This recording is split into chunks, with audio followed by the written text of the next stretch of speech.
Babacar Diop, bonsoir et merci d'être avec nous. Bonsoir. Ousmane Sonko devait se présenter au greffe du tribunal en prévision de son procès demain.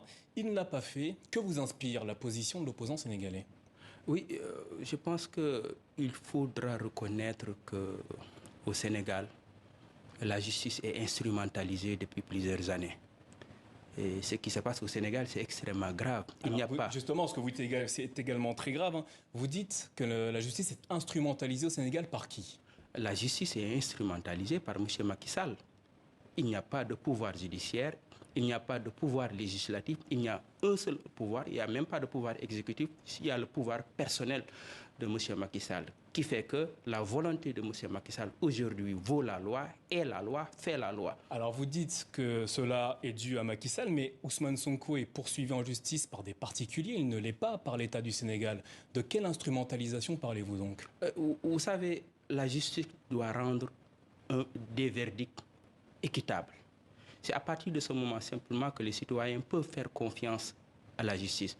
Lorsque les citoyens sont victimes d'une injustice visible, flagrante et persistante, lorsque la justice n'est plus en mesure de rendre des verdicts équitables, à partir de ce moment, la désobéissance est un élément de la démocratie. Parce que la désobéissance est un appel pour montrer aux autres que nous sommes victimes d'une injustice. Donc vous soutenez l'appel à la désobéissance d'Ousmane Sonko, c'est ça? Oui, j'ai dit, je le comprends bien. Vous soutenez, vous le comprenez? Il faut comprendre que la désobéissance civile ne se passe pas dans une dictature. C'est un élément essentiel de la démocratie. Lorsque les institutions sont en crise, lorsque la démocratie est en crise, lorsque le système judiciaire est en crise et qu'il n'est plus en mesure de rendre des verdicts équitables, à partir de ce moment, la désobéissance civile devient légitime. Alors, le président Macky Sall a tendu la main à certains opposants dans le cadre d'un dialogue politique. Vous doutez de la sincérité de ce geste. Pour quelle raison? Énième appel. Que reste-t-il du premier appel de M. Macky Sall en 2016? Que reste-t-il du deuxième appel de M. Macky Sall en 2019, à part l'entrée de Idrissa Seck dans le gouvernement aujourd'hui?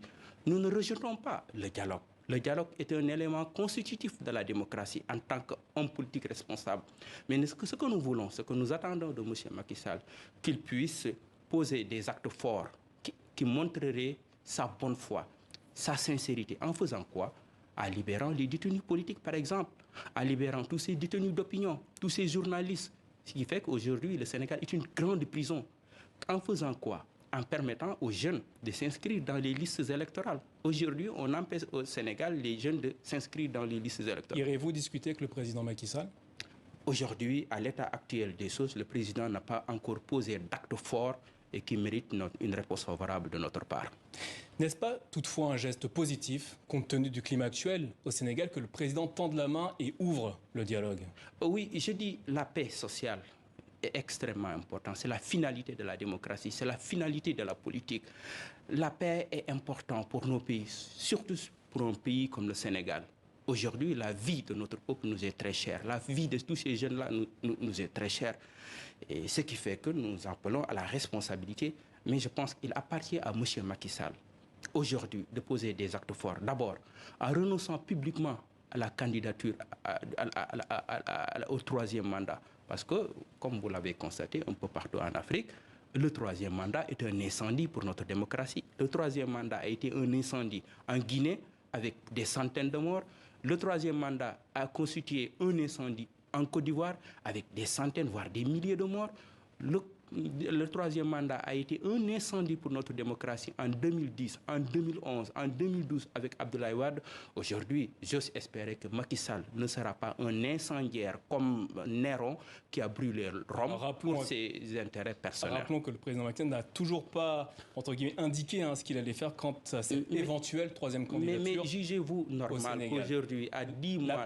La présidentielle, justement, vous avez rejoint la liste des nombreux candidats à la magistrature suprême. Cette inflation de candidats dans l'opposition ne risque-t-elle pas d'hypothéquer les chances de l'opposition de l'emporter en février prochain? Le pluralisme est une chance extraordinaire pour notre démocratie. Tous ces Sénégalais-là, tous ces leaders-là, qui ont quelque chose à proposer, ils doivent avoir la possibilité de le proposer. Vous savez, la démocratie est une confrontation, pas une confrontation personnelle. ami-ennemi, où l'autre est un ennemi, l'autre est un adversaire, une confrontation autour des projets, que des leaders, que des Sénégalais puissent présenter leurs projets et que le peuple sénégalais puisse avoir la possibilité de choisir. Vous dites qu'il ne s'agit pas d'ambition personnelle. Si jamais vous deviez être amené à retirer votre candidature pour favoriser la victoire en février prochain, est-ce que vous le ferez?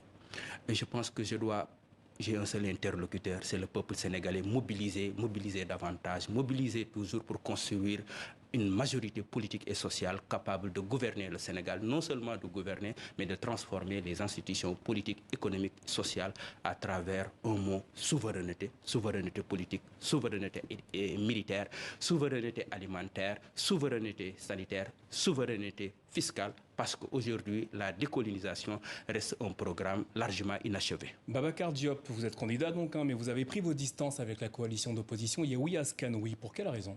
Oui, vous savez, l'autre disait un carteron de généraux en retraite, mais un carteron de leaders assoiffés de pouvoir, qui ont foulé aux pieds les principes de Yewwi. Yewwi est un projet. Yewwi exprime la volonté de changer. Qui est ce carteron qu'elle fait référence? Ah oui, ils s'identifieront à travers mon discours. S'agit-il d'Ousmane Sonko? Je n'amène jamais de débat personnel. Yewwi, c'est des principes. Lorsque Yewwi s'est éloigné de ces principes, à partir de ce moment, Yewwi se détruit. Dans ces conditions, comment est-ce que vous comptez accéder à la magistrature suprême si vous y allez seul sans Yewwi Askan Wi? Oui, jamais seul. Je suis en train de construire une coalition autour... Avec qui? Avec beaucoup de partis politiques. Et quels, par exemple? Oui, le moment venu, nous les présenterons au peuple sénégalais. D'abord, nous sommes en train d'écrire notre projet politique qui sera présenté au mois de juin. Nous sommes en train de construire une coalition avec beaucoup de leaders avec lesquels aujourd'hui nous échangeons. Mais au-delà de cela, nous sommes en train de construire une force politique. Aujourd'hui, je suis à la tête de la deuxième ville du Sénégal, l'une des régions les plus importantes au Sénégal, c'est la région de Thiès. Et je pense avec le travail que nous faisons, avec la mobilisation des jeunes, la mobilisation des femmes, avec notre discours, la fraîcheur de notre discours, la force de notre discours, qui est un front démocratique, un front pour la paix, un front pour la justice, un front pour une seconde libération de nos peuples, mais dans la paix, dans la stabilité, notre appel sera entendu et que cette voie-là sera une voie pour la démocratie, pour le progrès, une véritable voie d'une nouvelle gauche au Sénégal, mais aussi en Afrique, qui doit faire tache d'huile pour la jeunesse africaine pour montrer que la voie du progrès est possible. Babacar Diop, merci d'avoir répondu à nos questions ce soir sur la situation politique au Sénégal. Je rappelle le titre de votre livre, La vocation de servir, aux éditions Herman et Kala. Merci à vous.